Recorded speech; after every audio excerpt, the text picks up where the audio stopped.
శ్రీమాత్రే నమః. అందరికీ ఆ వారాహి అమ్మవారి అనుగ్రహం ఉండాలని కోరుకుంటూ ఇవాళ మనం వారాహి అమ్మవారి యొక్క చరిత్రను తెలుసుకుందాం.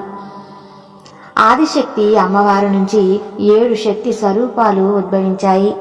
వీళ్ళే సప్త మాతృకలలో ఒకరే వారాహి అమ్మవారిని కేవలం రాత్రిపూట మాత్రమే పూజిస్తారు.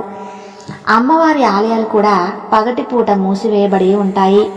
అయితే ఈ వారాహిదేవి ఎలా జన్మించారు, ఎందుకని రాత్రిపూట మాత్రమే పూజిస్తారు, ఈ అమ్మవారి భర్త ఎవరు, ఈ అమ్మవారిని ఎవరు పూజించవచ్చు, ఇలాంటి విషయాలతో పాటు వారాహిదేవి పూర్తి కథను ఈ వీడియోలో తెలుసుకుందాం.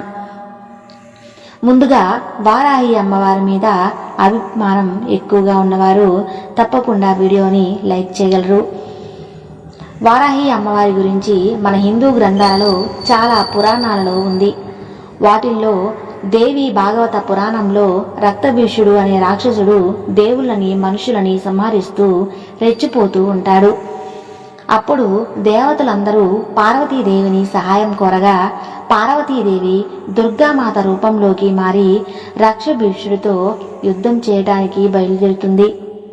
అయితే దుర్గామాత రక్తభీషుడిని యుద్ధం చేస్తున్నప్పుడు రక్తభీషుడికి గాయం పరచడం వల్ల రక్తభీషుడు శరీరం నుంచి ఒక రక్తపు బొట్టు నేలపైన పడుతుంది. కానీ ఆ రక్త బొట్టు ఒక వరం ఉంది. అది ఏంటంటే తనపు రక్తపు బొట్టులలో నేలపైన ప్రతిసారి పడినప్పుడల్లా ఒక రక్తభీషుడు ఉద్భవిస్తాడు. దానివల్ల రక్తభీషుడికి ఎంతమంది చంపాలని చూసినా రక్తభీషుడు రక్తం నుంచి వేల మంది రాక్షసులు పుట్టుకొచ్చేవారు. అలా రక్తభీషుడిని చంపడం అసాధ్యమని తెలిసింది. అప్పుడు రక్తభీషుడు సంహారం కోసం దుర్గాదేవి తన దేహం నుంచి సప్త మాతృకలను పుట్టిస్తుంది. సప్త మాతృకులు అంటే 7 అమ్మవారు. ఈ 7 అమ్మవారు కూడా దుర్గాదేవి యొక్క స్వరూపాలే. కానీ ఈ సప్త మాతృలకు ఈ తాంత్రిక శక్తులు ఉంటాయి. ఈ సప్త మాతృకలకు ఎవరంటే బ్రాహ్మణి, వైష్ణవి, మహేశ్వరి, ఇంద్రాణి, కుమారి, వారాహి, ఇంకా చాముండి. అప్పుడు ఈ 7 అవతారాలు కూడా రక్తబీజుని సంహరించడంలో సహాయపడతారు. అయితే ఈ వారాహిదేవి రక్త బీజుడిని సంహరించేందుకు చాలా ఉగ్రమైన రూపం ధరించి శత్రుల శవాల మీద కూర్చొని తన పదునైన దంతాలతో అన్ని రాక్షసులను సంహరిస్తూ ఉన్నది. ఆ తర్వాత రక్తబీజుడు దుర్గాదేవితో ధన్వయుద్ధాన్ని పిలవడంతో 7 సప్త మాతృకులు కూడా దుర్గాదేవిలో తిరిగి కలిసిపోయి రక్తబీజుడిని సంహరించారని దేవి భాగవతంలో ఉన్నది. ఇది జరిగిన తర్వాత భాగవత పురాణంలో హిరణ్యాక్షుడు అనే రాక్షసుడు భూదేవిని చాలా చిత్రహింసలు పెడతాడు. కానీ భూదేవిని చిత్రహింసలు పెట్టడానికి ముందే హిరణ్యాక్షుడు వారాహిదేవి కోసం కఠోరంగా తపస్సు చేసి వారాహిదేవిని ప్రసన్నం చేసుకున్నాడు. అప్పుడు వారాహి అమ్మవారు హిరణ్యాక్షుణ్ణి ఏ వరం కావాలి అని అడిగితే హిరణ్యాక్షుడు అమరత్వాన్ని వరంగా కోరుకుంటాడు. వారాహి అమ్మ మాత్రం ఆ అమరత్వాన్ని ఇవ్వడం కుదరదు అని తేల్చి చెప్పేస్తుంది. దాంతో హిరణ్యాక్షుడు తెలివిగా ఆలోచించి ఏం చేస్తాడంటే, అమ్మా, నువ్వు తప్ప నన్ను ఎవరు చంపడానికి వీలులేదు అని వరం కోరుకుంటాడు. దానికి వారాహి అమ్మవారు సరే అని ఒప్పుకుంటుంది.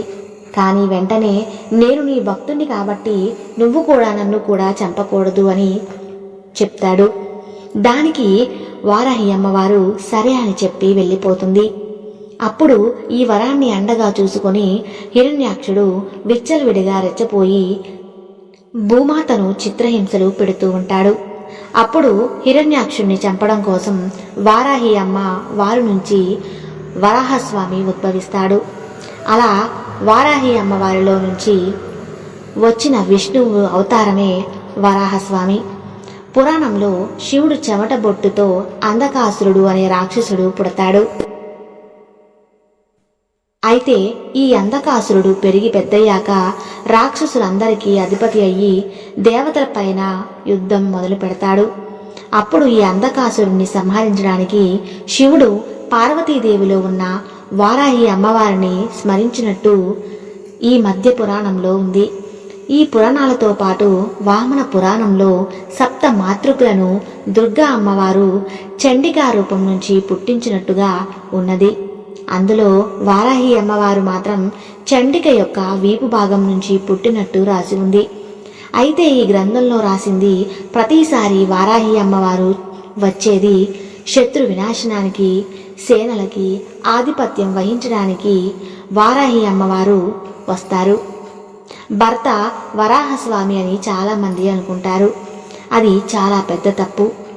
ఆదిశక్తి స్వరూపమే పార్వతీదేవి. ఎలా అయితే పార్వతీదేవి నుంచి ఈ సప్త మాతృకులు వచ్చారు, అలాగే శివుడు స్వరూపమైన భైరవుడి నుంచి అష్టభైరవులు ఉద్భవిస్తారు. అష్టదిక్కులను కాపాడుతూ ఉంటారు. ఈ అష్టదిక్కులలో ఒకరైన ఉన్బట్ట భైరవ అనే ఆయన వారాహి అమ్మవారి భర్త. వారాహి అమ్మవారి భర్త పేరు ఉన్మట్టి భైరవ. లలితా సహస్రనామంలో ఈ స్తోత్రాన్ని చూడండి. గిరిచక్రధరుడ దండనాద పురస్పుర జ్వాలామాలిని కాక్షిప్త వాహిని ప్రాకార మధ్యగా. ఇందులో గిరి అంటే వారాహములచే లాగబడుతున్న చక్రం, అరుడ అంటే ఎక్కిన అని అర్థం. దండనాద పురస్పృత అంటే దండము చేత యందు ఎల్లప్పుడూ గల వారాహి దేవచేత సేవించబడుతున్నట్టుది అని అర్థం.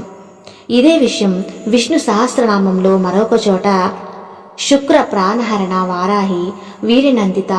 దీన్ని బట్టి విషంగుడు అనే ఆశీర్వాన్ని వారాహీదేవి సంహరించడంతో లలితాదేవి చాలా సంతోషించింది అని అర్థం. లలితాదేవి సైన్యంలో రథం, అశ్వగజ సైన్యాలకు అధిపతిగా వారాహీదేవి ఉంటుంది. ఇలా చాలా సత్యవంతమైన అమ్మవారు వారాహీదేవి. కానీ వారాహి అమ్మవారిని ఆలయాలు మాత్రం చాలా అరుదుగా ఉంటాయి. ఆలయాలలో కూడా దర్శనం కేవలం 2-3 గంటలు మాత్రమే ఉంటుంది. అది కూడా కేవలం రాత్రి మరియు తెల్లవారుజామున మాత్రమే ఉంటుంది. ఎందుకంటే మిగిలిన సమయంలో వారాహి అమ్మవారు గ్రామ సంచారం చేస్తూ దుష్ట శక్తుల నుండి కాపాడుతూ ఉంటుంది. ఇక ఆఖరిగా కాశీలో ఉన్న ఉగ్ర వారాహీదేవి ఆలయం గురించి చెప్తాను. ఈ ఆలయంలో అమ్మవారు పాతాళంలో ఉంటారు. ఈ విగ్రహం కూడా చాలా పెద్దది. కానీ ఈ విగ్రహాన్ని చూడటానికి భక్తులు నేరుగా కుదరదు. ఆలయం కూడా కేవలం 2-3 గంటల్లోనే మూసేస్తారు. ఆ సమయంలో మాత్రమే భక్తులు అమ్మవారిని దర్శించుకోవడానికి దేవాలయం వాళ్ళు ఏర్పాటు చేసిన 2 రంధ్రాల గుండానే చూడాలి. ఎలాగో ఆలయం గురించి చెప్పాను కాబట్టి ఆ ఆలయంలో జరిగిన సంఘటన గురించి కూడా చెప్తాను, వినండి. ఎప్పుడు భక్తులు ఎవరు అమ్మవారి విగ్రహం దగ్గరికి నేరుగా వెళ్లరు. కానీ ఒక నూతన దంపతులు జంట అమ్మవారి విగ్రహాన్ని నేరుగా దర్శించుకోవాలి అని అర్చకుడితో గొడవ పడతారు. అప్పటికే అర్చకుడు చెప్తూనే ఉంటాడు, ఈ అమ్మవారి విగ్రహం ఇక్కడ ఉగ్ర స్వరూపంతో ఉంటారు. ఆ శక్తిని మేమే తట్టుకోలేము, కాబట్టి మీరు వెళ్ళకూడదు అని అంటారు. కానీ ఈ జంట వినకుండా గొడవపడి పాతాళంలో ఉన్న అమ్మవారి విగ్రహం దగ్గరికి వెళ్తారు.